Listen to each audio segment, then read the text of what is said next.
Artica ma të bukur në kar, me fuqine kësaj zemre do të këndoj. Gëzuar 8 marsin, një ditë nderimi për nënat dhe gratë e motrat tona. Gëzuar pra këtë fest, të gjithë nënave, grave dhe vajzave kudo që ndodheni. Kjo është dita kur nderojmë forcën, sakrificën dhe dashurinë e pakushtëzuar të nënave tona, të cilët me përkushtimin e tyre të pashoq kanë formësuar jetën tonë. Sot është një ditë për të festuar, por dhe për të reflektuar mbi të drejtat e grave dhe përpjekjet e tyre të vazhdueshme për parazi dhe drejtësi. Po si nisi dita ndërkombëtare e gruas? Dita ndërkombëtare e gruas erdhi nga një lëvizje e punës. Gjithçka nisi në vitin 1908, kur 15.000 gra marshuan nëpër qytetin e New Yorkut, duke kërkuar orë më të shkurtra pune, paga më të mira dhe drejtën e votës. Një vit më vonë, Partia Socialiste e Amerikës shpalli ditën e parë kombëtare të gruas. Ideja për ta bërë atë një ngjarje ndërkombëtare erdhi nga Clara Zetkin, një aktiviste komuniste dhe avokate për të drejtat e grave. Në vitin 1910, ajo e ngriti atë në një konferencë ndërkombëtare të grave punëtore në Kopenhagen. Sugjerimi i saj u mbështet një zëri nga 100 gra dhe 17 vende që ishin në konferencë. Kështu dita e parë ndërkombëtare e gruas u festua në vitin 1911 në Austri, në Danimark, Gjermani dhe Zvicër. Kombet e Bashkuara filluan shënimin e ngjarjes në vitin 1975. Tema e parë e miratuar nga OKB-ja në vitin 96 ishte festimi i skaluarës, planifikimi për të ardhmen.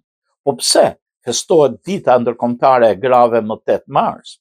Ideja origjinale e Clara Zetkin për një festë ndërkombëtare nuk ishte lidhur me një ditë caktuar. Data e 8 marsit u zgjodh pasi gratë ruse kërkuan bukë dhe paqe gjatë një greve të kohës së luftës në vitin 1917. Por sot, konfliktet e rritjes e çmimeve mund të bëjnë që 75% të vendeve të shkurtojnë shpenzimet publike deri në vitin 2025, duke ndikuar negativisht te gratë dhe shërbimet e tyre, parëmëron OKB-ja. Faqja e internetit e ditës ndërkombëtare të gruas ka zgjedhur temën "Frymëzoni përfshirjen". Ajo thotë se organizatorët dhe ngjarjet synojnë të thyen bariera, të sfidojnë stereotipet dhe të krijojnë mjedise ku gjitha gratë vlerësohen dhe respektohen. Po pse aktivistët argumentojnë se dita ndërkombëtare e gruas është e nevojshme?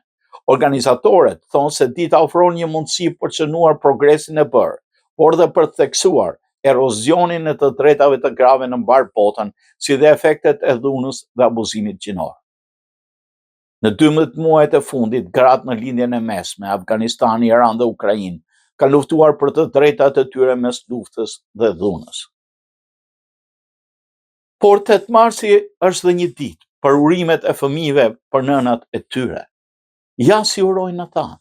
Gëzuar 8 marsin mami, je ylli që ndriçon çdo ditë jetën time. Të dua shumë. Mamaja ime e dashur. Faleminderit që je gjithmonë pranë meje me dashurinë dhe kërëndësinë tënde. Gëzuar këtë ditë të bukur. Urime 8 marsin, nëna ime e shtrenjtë. Ti je heroina ime dhe unë jam me fat që të kam. Mami, je dhurata më e bukur që më ka falur jeta. Të dua pafund. Gëzuar 8 marsin.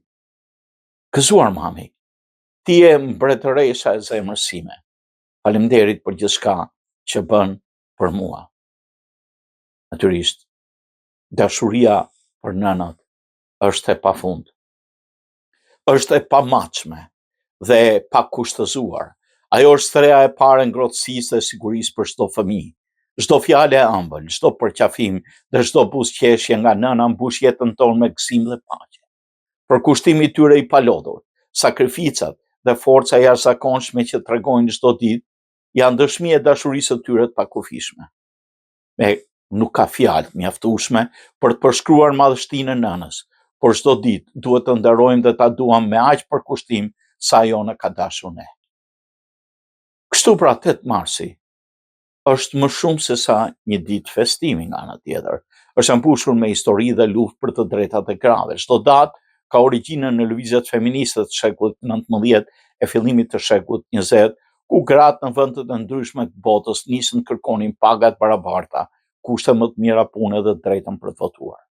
Kjo ditë u institucionalizua, sikur se thamë, nga Kombet e Bashkuar në vitin 1977 si dita e ndërkombëtare e gruas, një njohje për kontributin e shoqëri dhe nevojën për të adresuar pabarazitë midis burrave dhe grave. Po cilat janë sfidat e grave moderne sot? Edhe pse kemi bërë përparime të jashtëzakonshme në shekullin e fundit, gratë vazhdojnë të përballen me sfida të shumta. Në shumë vende të botës, gratë ende luftojnë për të drejta themelore si arsimi, mbrojtja nga dhuna, pjesëmarrja e barabartë në ekonomi dhe politikë, paga e pabarabartë, mungesa e përfaqësimit në pozitat e larta drejtuese dhe dhuna me bazë gjinore janë probleme që kërkojnë vëmendje dhe veprim të menjëhershëm. Roli i shoqërisë në mbështetjen e grave. Ndryshimi nuk mund ndodh pa angazhimin e gjithë shoqërisë dhe të burrave. Është detyra jonë të mbështesim gratë në gjithë fushat e jetës, duke siguruar që ato të kenë mundësi të barabarta për të arritur sukses. Burrat dhe gratë duhet të jenë aleat në këtë betejë për barazi, duke ndihmuar në krijimin e një bote ku çdo vajzë mund të rritet me besimin se mund të arrijë gjithçka që dëshiron.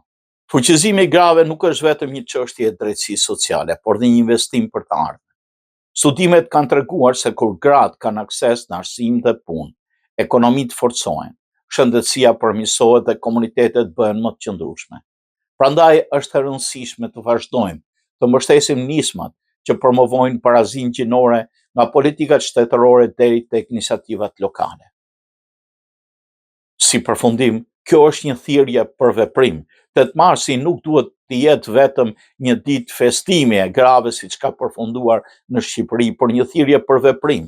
Le të reflektojmë mbi arritjet, por dhe mbi sfidat që mbeten ende për t'u kapërcyer. Le të jemi të gjithë pjesë e këtij ndryshimi, duke u angazhuar për një shoqëri të drejtë dhe më të barabartë për të gjithë. Por për të qenë të barabartë, a ka një ditë ndërkombëtare të burrave? Dita ndërkombëtare e burrave Paska mbahet më 19 nëntor, që nga vitet 1990. Ngjarja nuk njihet nga OKB-ja, por është shënuar në më shumë se 80 vende në mbar botën. Sipas organizatorëve, dita fokusohet në vlerën pozitive që burrat i sjellin botës, familjeve dhe komuniteteve të tyre. Ajo synon të nxjerrë në pa modelet pozitive të rrisë ndërgjegjësimin për mirëqenien e burrave dhe të përmirësojë marrëdhëniet gjinore. Për shumë vite, komediani Richard Herring mblodhi 10.000 pound për organizatën pamëse të dhunës në familje, Refugee Do Diet, të si ditë ndërkombëtare e gruas, duke ju përgjigjur njerëzve në X, të cilët ishin zemëruar për mungesën e një dite ndërkombëtare të burrave. Pra, gëzuar këtë ditë të veçantë, të gjitha grave, nënave dhe vajzave, ju jeni forca, shpresa dhe frymëzimi i kësaj bote. Dashuria dhe respekti për gratë nuk duhet të jetë i përkohshëm, por pjesë e çdo dite. Fëmijët duhet mësohen që nga fëmijëria të respektojnë dhe nderojnë nënat e tyre, ndërsa burrat duhet të jenë mbështetës të barazisë dhe fuqizimit të grave. Vetëm duke punuar së bashku, mund të ndërtojmë një shoqëri më të drejtë e më të ndritur për të gjithë. Gëzuar pra 8 marsin, gëzuar nëna, gra e motra. Gëzuar. Partikat vlemat bukur në